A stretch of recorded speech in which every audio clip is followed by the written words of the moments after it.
Hey guys, I'm Andrea Dunlop, and I am talking today about how to use social media during this crisis. I've been thinking a lot about what kind of videos to shoot for you guys during this crazy time.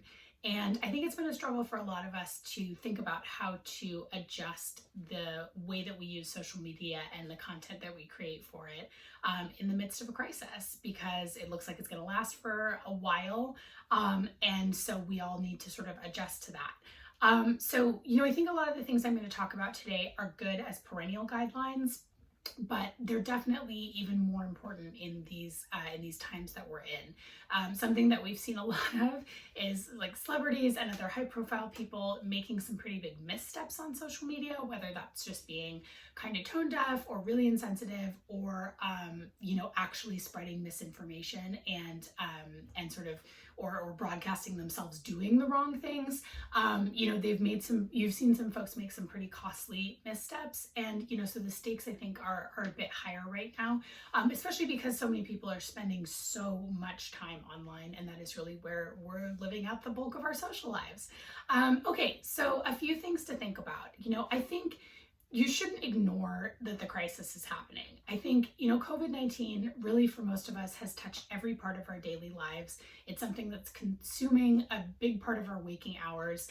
If you turn on the television right now, you'll see that every commercial, whether it's for cars or pizza delivery, is sort of framed by COVID-19. They're talking about the crisis. So you can tell that, even the biggest brands are really pivoting on how they advertise to people, what information they offer.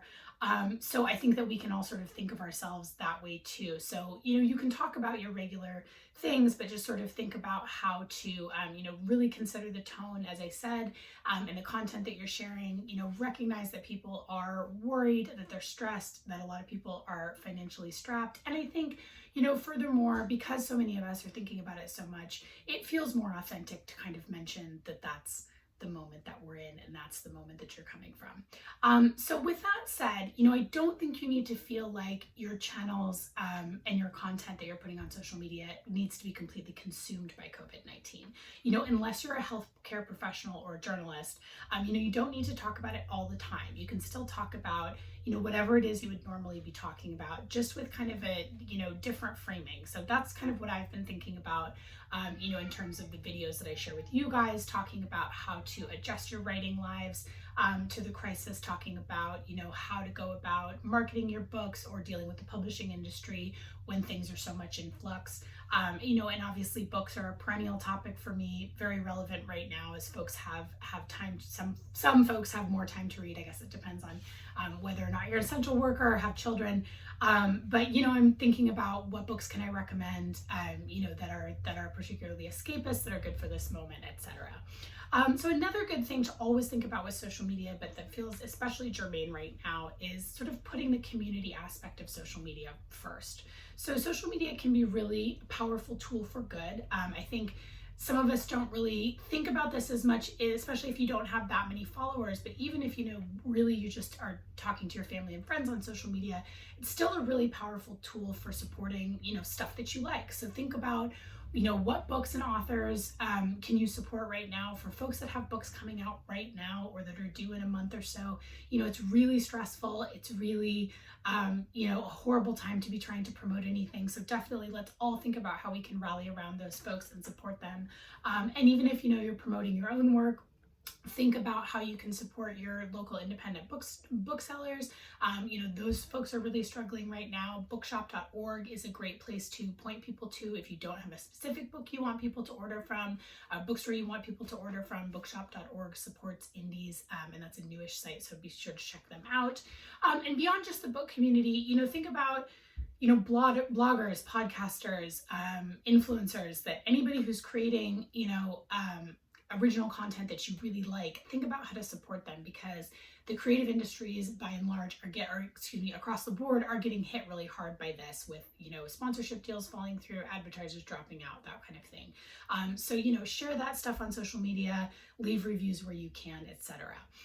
Okay, and I think in terms of your own social media and talking about your own work, your own books, what have you, important to remember that marketing is still, a part of your job. So it's okay to keep going with it. I know this is something that I've said in previous videos, but I want to reiterate it here because I think it's worth reminding everyone, especially because this is the set of circumstances we're going to be in for a while. This is not something that has, is going to be a couple of weeks time where we can afford to sort of turn off and then turn back on.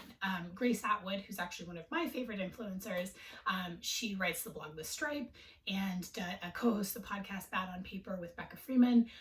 She wrote a great article for this for Cosmo about this topic of being an influencer during this crisis. It's her full-time job, and so she needs to keep doing it to pay her rent, etc. But it's obviously a strange time to be in that space, and so she had some great thoughts on it. But I think as authors, marketing is part of our job as well, so it's definitely okay to keep going. So I think, lastly, remember that it's okay to have fun on social media. I have a confession. I am one of those millennials who's newly gotten on TikTok. So I'm not actually creating any videos, at least yet. But I have been going on there almost every day and looking at videos because they're just fun. It's a complete diversion. It's really mostly very silly content. I know I'm not the only millennial who's doing this because I have seen a lot of funny videos on TikTok about millennials getting on TikTok. But I think, it just goes without saying that anything that's fun, anything that's a diversion, that's lighthearted, that you can share right now is going to be good. John Krasinski is an example of a celebrity who's actually gotten this really right during the crisis. He's been putting out this show from home called Some Good News. It's very cute. It's funny. It features, lots of great real folks. So that's kind of a good inspiration.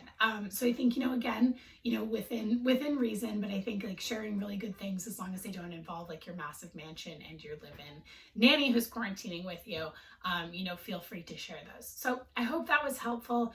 Bottom line, just be extra mindful, focus on those human connections that social media can help you make, be out there for each other, support each other, and hopefully social media can be something of a respite for all of us from what's happening. So stay safe and be well, everyone.